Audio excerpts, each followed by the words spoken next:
नमो आदर्श प्रभु। आपसे बार बार दुआएं करने के बाद भी मेरी माताजी आज नहीं रहीं। आईसीयू में उनका देहांत हो गया। आप अपने भगवान को अपने पास रखें। कोई भगवान नहीं होता है। नमो आदर्श प्रभु। आपको जीवन की सच्चाई तभी हम कहते हैं, आराध्यंश बोध होना बहुत ज़रूरी है। आपको समझना पड़ेगा कि आप एक्चुअल में हैं किसकी संतान। जो आपकी माँ है, जो आपके पिता बन के आए हैं, उनको भी किसी ने जन्म दिया था, अब वो भी उस दुनिया में नहीं है। बड़े ध्यान से समझो, आपकी भी जो आने वाली जनरेशन है, आप भी उनके लिए माता पिता है। और उनको भी आपने ये सिखाया नहीं है। पहले समय में बहुत ज़्यादा लोग कॉन्शियस थे और बहुत अच्छे से रियलाइजेशन करा के रखते थे कि हम ना ही सोल हैं। याद रखना, हम ना ही सोल हैं। यहाँ पर कोई भी जो टैग दिया गया है उसके परे हटना है। ये जो आत्मा है, धर्म है, सबसे परे हटना है। जैसे आप इन सबसे परे हटते हैं, कोई भी लेवल अपने ऊपर नहीं लगाते हैं, तब आप अपने एक्चुअल स्वरूप में आते हैं कि जो भी है मुझे समझ में नहीं आया तो उसको समर्पित हूँ मैं। जिसने बनाया है वो आपको एक एक चीज़ समझा देगा। याद रखना, हम सब बार बार जन्म ले रहे हैं। वो बात अलग है कि हमारा आखिरी जन्म है, आराध्य की कृपा से। अब भूल नहीं होनी है। नहीं तो एक मूवी में जब किसी को फिल्म दी जाए, किरदार बताया जाए कि तुम इसके हीरो हो, तुम हीरोइन हो, तुम्हारे अंदर ये होगा, तुम्हारे ये तो बच्चे होंगे, इनके ये रोल हैं, ये इतना टाइम तक जिंदे रहेंगे। मूवी में सुनो ध्यान से, मूवी में इतना समय तक जिंदे रहेंगे, उसके बाद ऐसा ऐसा करेंगे, उनको ये कैंसर हो जाएगा बॉडी में, और आपकी जो बड़ी बेटी होगी वो एक्सीडेंट में मरेगी। फिर आपको बहुत ज़्यादा दुख होगा, इतना पेन होगा कि आपको सदमा लगेगा। अब आपको ऐसा ऐसा होगा, फिर ऐसा ऐसा होगा। ऐसा समझो, समझो क्या बात हो रही है, बड़े ध्यान से समझो। यहाँ कुछ अच्छा नहीं है, कुछ बुरा भी नहीं है। समझो, इस नाटक में जब नाटक करने वाला ये भूल ही जाए कि वो नाटक कर रहा है, तो वो तो पागल ही हो जाए। वो बार बार यहीं फंस रहा है, भूल ही गया है वो कौन है। तो अगर आपको क्षमता दी गई है मानव शरीर में ये याद करने की, अगर आप चाहें तो इस वक्त ही मुक्त हैं। मेरा ना अच्छा कर्म, मेरा ना बुरा कर्म, मेरा ना जीवन, मेरा ना परिवार, तेरा तुझको समर्पित। तब वो हर किसी के अंदर उस अंश को देख पाता है। वो कैसे देख पाता है? वो कैसे देख पाता है फिर सबको? वो नहीं देख पाता है। जब वो अपने आप को नासमझ साबित रखता है तो उस आराध्य की शक्ति उसके अंदर काम करती है, उसकी इंटेलिजेंस उसके अंदर काम करती है। वो सब कुछ दिखा देते हैं, वो सब कुछ बता भी देते हैं, और सब कुछ छुपा भी लेते हैं जो छुपाना है।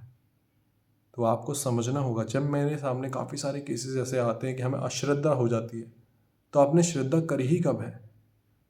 हम इतने तरीके से, गाढ़ तरीके से फंसे पड़े हैं इस जीवन में। जब हमारे सामने केसेस आते हैं, किसी के फादर हैं, किसी की मदर है, किसी का बेटा है, किसी की बेटी है, किसी की बहू है, किसी की नातिन है, ये पूरे जो परिवार के इतनी तरीके से हम फंसे पड़े हैं। जब वो उनकी हालत, उनका एक्सीडेंट होता है, वो मेरे पास आते हैं और कहते हैं कि आप दुआएं करो, अब ये करो।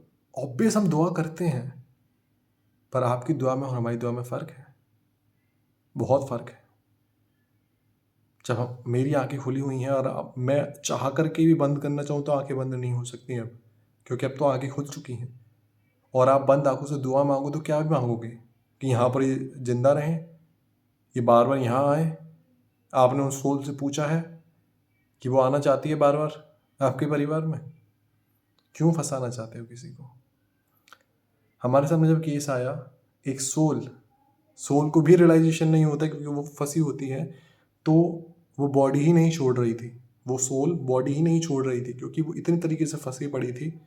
तो जब खुद ही उसकी ही बेटी ने, जब हमारे पास कॉल आया, तो उन्होंने कहा कि काफ़ी दिन हो गए हैं, वो बहुत ज़्यादा पेन में है।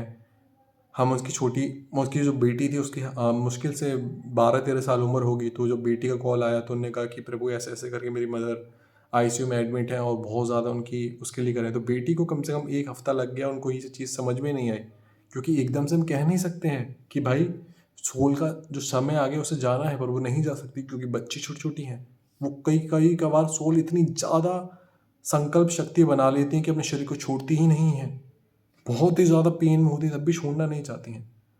तो मैंने आराध्य कृपा से कहा अपनी माता के कान में जाके कहो, या आप आराध्य अंश हो, उनके नाम कान में नाम जप करो और उनसे कहो कि आप अपने आप को पहचानो, हम हैं, तुम्हारे होने या न होने से शरीर रुकेगा नहीं, आप क्यों इतना दर्द झेल रही हो।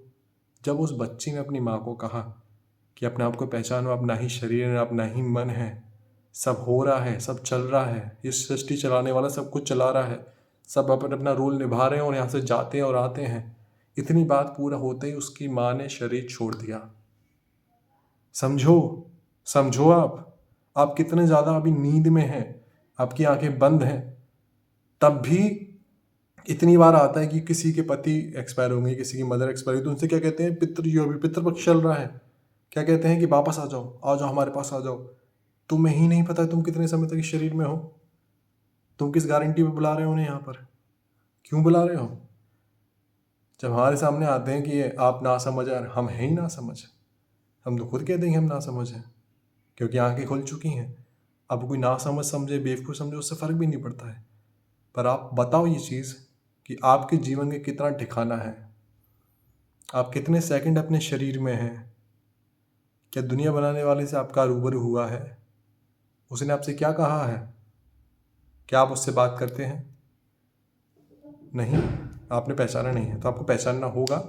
उसके बाद आपको समझ में आएगा कि नहीं, जीवन जीते जी आगे खुल जाना, जाग जाना कि हाँ लाइफ क्या है, समझ लेना, उसके बाद अपनी रिस्पॉन्सिबिलिटी पूरा करना, कुछ भी करना, ये जीवन जीना है। और आंखें बंद कर कर बिना रियलाइजेशन के जीना, जीना नहीं है, ये जीना नहीं है। जहाँ कोई जाता है शरीर छोड़ के, उसके लिए बहुत ज़्यादा उसे पेन देते हैं, उसके बारे में दुख होता है, बहुत ज़्यादा दुख की उसे फीलिंग्स देखते हैं, वाइब्रेशन देते हैं, उसे बहुत दर्द होता है सोल को। कभी सोल से बात करना। इसलिए अगर कोई शरीर छोड़ता है तो हम क्या कर सकते हैं, हम कर सकते हैं नाम जप। हम उस शक्ति से जो दुनिया चलाती है उससे ये कहते हैं कि हाँ, हमारा सामर्थ्य नहीं है, आप कृपा बनाना। इनका जो जो हम जहाँ से आए हैं, जो आपके अकॉर्डिंग हमें जाना चाहिए, क्योंकि हम तो यहीं मांगेंगे कि यहीं आ जाए पृथ्वी पर, इसी दर्द में, इसी दुख में बार बार आ जाए, हम तो यहीं मांगेंगे।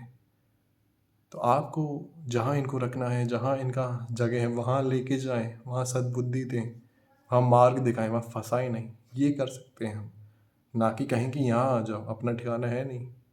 आंखें खोल लो, इसलिए बार बार कहते हैं आराध्य कृपा से जाग जाओ।